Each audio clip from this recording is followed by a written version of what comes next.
వి gold trusted gold buyers తాకట్టులో ఉన్న బంగారాన్ని విడిపించి ఈ రోజు ఉన్న మార్కెట్ ధరకే కొనబడును. మరిన్ని వివరాలకు సంప్రదించండి 77107720. ఉభయ గోదావరి జిల్లాల టీచర్ ఎమ్మెల్సీ ఎన్నికలు ఎప్పటికీ ముగిశాయి.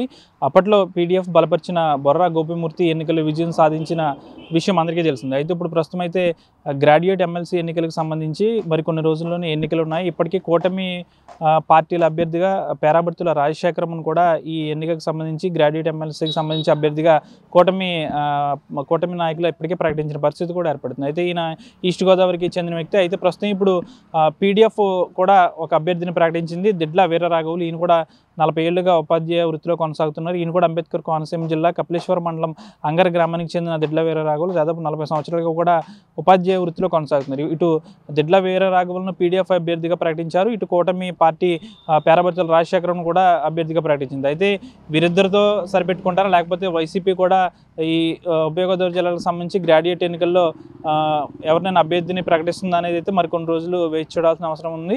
ఎందుకంటే ఇప్పటికీ కూడా వైసీపీకి సంబంధించి గ్రాడ్యుయేట్ అభ్యర్థి ప్రకటించబోము అంటూ కూడా కొంతమంది చెప్తున్నప్పటికీ కూడా రానున్న రోజుల్లో ఏమైనా అభ్యర్థిని ప్రకటించే యోచనలో వైసీపీ ఉంటుందా లేకపోతే ఇటు పోటీ మొత్తం కూడా ఇటు కూటమి పార్టీ అభ్యర్థి ఎవరైతే ఉన్నారో పేరాబర్తుల రాజశేఖరము, ఇటు పీడీఎఫ్ అభ్యర్థిగా బలపరుస్తున్న అభ్యర్థి దిడ్ల వీరరాఘవులు, వీరిద్దరికీ మధ్య పోటాపోటీ నడుస్తుందని అయితే చూడాల్సిన అవసరం ఉంది. ఇప్పటికే ఓట్ల ప్రక్రియ అన్నీ కూడా నమోదు ప్రక్రియ అంతా పూర్తి అయిపోయినప్పటికీ కూడా ఓటర్లు నమోదుకు సంబంధించి ఓట్లను కూడా ఇప్పటికే అన్నీ పరిశీలించారు. మరికొన్ని రోజుల్లోనే ఈ గ్రాడ్యుయేట్ ఎమ్మెల్సీ ఎన్నిక కూడా జరగనుంది. అయితే ఈ కూటమి పార్టీ అభ్యర్థిగా పేరాబర్తుల రాజశేఖరం, ఇటు పీడీఎఫ్ అభ్యర్థిగా దిడ్ల వీరరాఘవులు ఇద్దరు కూడా పోటాపోటీ వచ్చే ఈ ఎన్నికలకు సంబంధించి వచ్చే అవకాశం ఉంది. ఇటు వైసీపీ కూడా అభ్యర్థిని ప్రకటిస్తుందా లేదా అయితే వేచి చూడాల్సిన అవసరం ఉంది. వీడియో జనశేఖర్తో మనోజ్ RTV పశ్చిమ గోదావరి నుంచి. నా పేరు బొర్రా గోపిమూర్తి, ఉభయ గోదావరి జిల్లాల ఉపాధ్యాయ నియోజకవర్గానికి పీడీఎఫ్ ఎమ్మెల్సీని.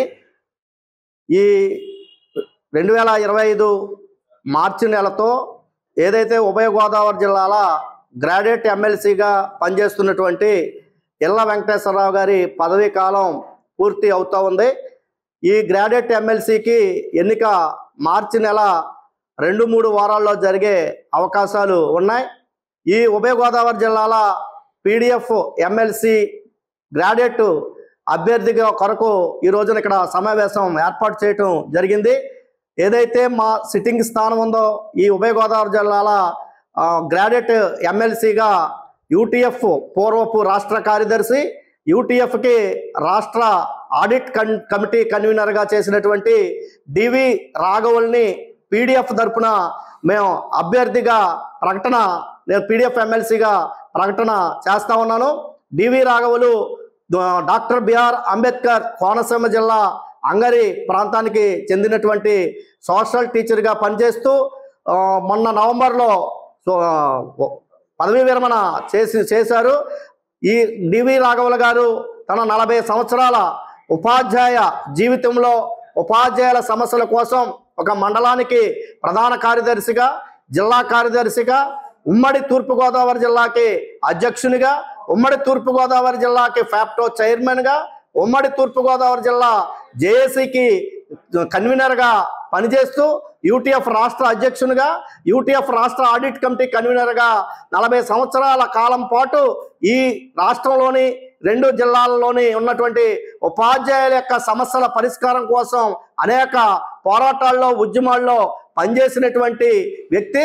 అటువంటి డివి రాఘవులు ఉపాధ్యాయుల హక్కుల కోసం తన 42 సంవత్సరాల జీవితంలో జరిగినటువంటి అన్ని పోరాటాల్లోని పాల్గొన్నారు. అప్రెంటిస్ వ్యవస్థ రద్దు పోరాటం కావచ్చు, లేదంటే సిపిఎస్ పోరాటాలు కావచ్చు, పిఆర్సీల పోరాటాలు కావచ్చు, అనేక పోరాటాలు ఉద్యోగుల ఉపాధ్యాయుల సమస్యల కోసం నిరంతరం పనిచేసినటువంటి వ్యక్తి.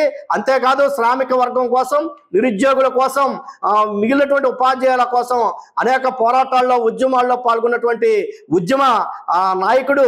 అటువంటి ఉద్యమ నాయకుడిని ఏదైతే శాసన మండలిలో ఒక నిర్మాణాత్మకమైనటువంటి ప్రతిపక్ష పాత్రగా పీడిఎఫ్ ఉంది ఇప్పటికే. అటువంటి పీడిఎఫ్ అభ్యర్థిగా, ఒక ఉద్యమ అభ్యర్థిగా, మరొక ప్రశ్నించే గొంతుగా, సమాజానికి ఉపయోగపడే ఒక గొంతుగా మేము అటువంటి డివి రాఘవులు అనే ఒక ఉద్యమ అభ్యర్థిని ఈ రోజున ఇక్కడ ప్రకటన చేస్తా ఉన్నాం. అటువంటి డివి రాఘవులకి ఈ 2 జిల్లాల ఉపాధ్యాయ ఉద్యోగులు, అధ్యాపకులతో పాటు ఏదైతే గ్రాడ్యుయేట్స్ ఉన్నారో మిగిలినటువంటి గ్రాడ్యుయేట్స్, నిరుద్యోగులు అందరూ కూడా రాఘవులు గారికి పెద్ద ఎత్తున ఆదరణ చూపించి ప్రాధాన్యత ఓటు వేసి గెలిపించి శాసన మండలిలో మరొక నిర్మాణాత్మక ప్రతిపక్ష పాత్రకి పీడిఎఫ్కి మరొక ఎమ్మెల్సీగా ఎన్నుకోవాలి. తద్వారా అటు ప్రతిపక్ష పార్టీకి కానీ పాలకపక్ష పార్టీకి కానీ ఒరుగుపోకుండా ఏదైతే పీడిఎఫ్ ఎమ్మెల్సీలు పనిచేస్తున్నటువంటి వారసత్వాన్ని రాఘవులు కూడా కొనసాగిస్తారని కూడా ఈ సందర్భంగా తెలియజేస్తా ఉన్నాం. మరిన్ని వీడియోస్ కోసం ఛానల్ ని సబ్స్క్రైబ్ చేయండి. లేటెస్ట్ అప్డేట్స్ కోసం వాట్సాప్ ఛానల్ ని ఫాలో అవ్వండి. ఆ లింక్ డిస్క్రిప్షన్ లో ఉంది.